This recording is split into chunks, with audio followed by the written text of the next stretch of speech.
Okay, Mom, I'm gonna show you the cut and come again method.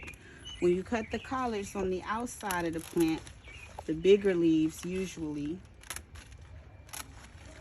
okay, you're gonna cut all the big leaves, make you a pot of greens. Cut the bigger leaves only, okay? I'm gonna take these two.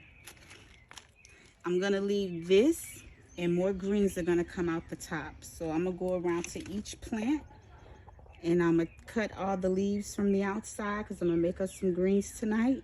And I'll leave them all looking like this and more will come up, okay?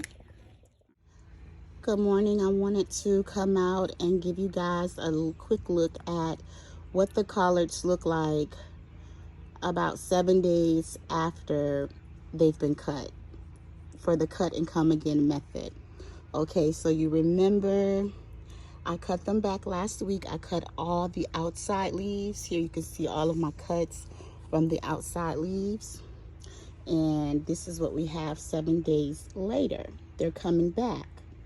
Okay, they're all coming back, all of the ones that I cut back.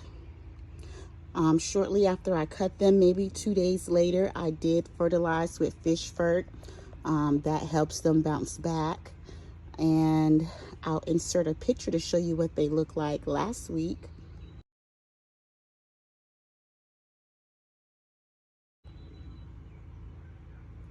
And here we are today. Okay, so try to cut and come again method with all of your leafy greens, romaine lettuce, Swiss chard, cabbage, collards, mustards, turnips. Pretty much all of the leafy greens can take the cut and come again method. You'll get more food from your plant using the cut and come again method.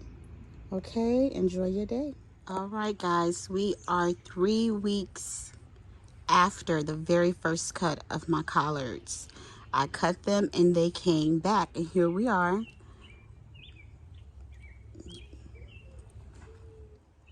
And today I'm gonna cut them again. I'm gonna get another harvest. This will be my second harvest. It may be my last because I've seen the cabbage butterfly out here dancing around the greens. So this may actually be the last one. I may be able to get another one if I can control that butterfly. But I hate fighting with those. So I'll show you guys what we look like after I cut them. So while working on my third plant, I've cut 2 of them. I noticed that little worm.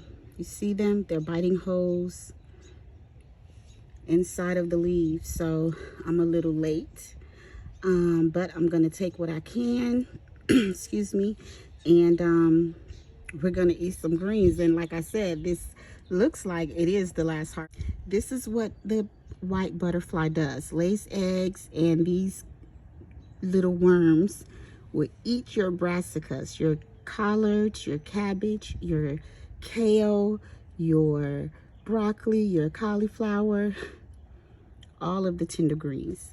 So I came out here just in time to save my greens. If I don't fight with these, I can put my tomatoes and peppers in this bed now. Yeah, this will be the last harvest that I'll get from these greens. I'll pull these up and I'll put my peppers in here. All right.